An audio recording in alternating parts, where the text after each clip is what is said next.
Alors, Monsieur Pateau, pour eau, assainissement, voirie, la 12.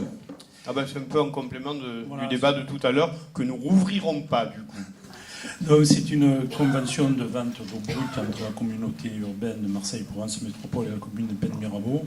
Alors c'est une nouvelle délibération pour modifier une seule phrase par rapport à la délibération que nous avions prise le 24 juin 2014, donc il n'y a pas tellement longtemps.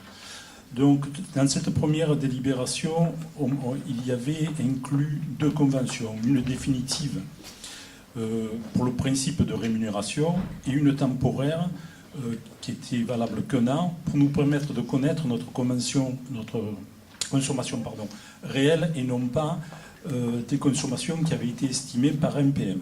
Donc, dans la nouvelle convention et à la demande de MPM, il n'y aura plus qu'une seule convention qui intègre la convention définitive et la période d'observation temporaire. Et cette période d'observation temporaire sera renouvelable toutes les années. Et donc, nous saurons, c'est uniquement pour être sûr de payer le juste prix et exactement la consommation que l'on aura et pas sur des estimations fournies par MPM. C'est pour cette raison, comme je vous avais expliqué au mois de juin, on avait mis des compteurs de mesure entre les Pennes-Mirabeau et MPM pour savoir exactement quelle était notre consommation et pour payer le juste prix. Question, remarque, Madame Battini. Oui, moi, il y a quelque chose qui m'interpelle, Gérard, dans la délibération. C'est dans le paragraphe 1, 2, 3, 4, 5, au paragraphe 5, où on dit « Au regard de l'analyse du fonctionnement de la distribution d'eau brute sur la section 1, très grosse consommation de Coca-Cola, on peut le comprendre, volume de perte important. »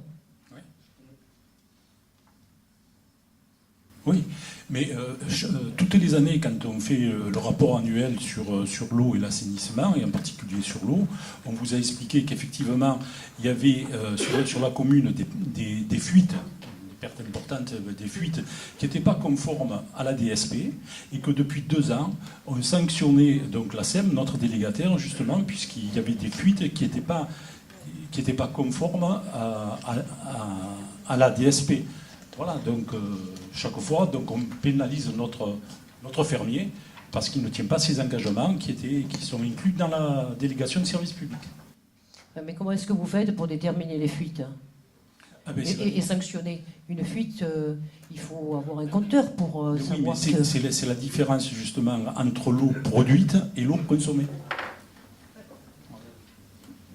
Oui, lorsqu'on fait une délégation de service public, il y a une estimation quantitative. Lorsque, du fait de perte, c'est le cas, il y a un delta, une différence qui est importante, on ne veut pas que ce soit la commune qui soit pénalisée. Donc effectivement, dans le contrat de délégation de service public, il est prévu que le fermier soit sanctionné, et c'est le cas. Coca-Cola, c'est une autre histoire. En DSP, c'est toujours sur la base d'une estimation. On part sur une estimation et après on regarde le réalisé. C'est un peu comme le budget, vous avez une estimation et puis le réalisé. Le gros consommateur d'eau sur la commune, c'est Coca-Cola. Et à un moment donné, ça n'a rien à voir. Hein. Je veux dire, c'est mis dans la même parenthèse, mais ça n'a absolument rien à voir. Si pour une raison ou pour une autre, Coca-Cola se mettait à consommer beaucoup moins d'eau, il est évident que l'estimation, on y revient, qui avait été faite au départ, ne serait pas au rendez-vous. Et ça fausserait totalement les choses, et pour le coup, ça pénaliserait, je dirais, les petits usagers que nous sommes tous avec notre eau courante, par rapport à l'estimation qui a été faite. Et ça, c'est un autre sujet. Pas d'autres questions? Je mets aux voix qui est pour, qui est contre, qui s'abstient. 5 abstentions. Merci.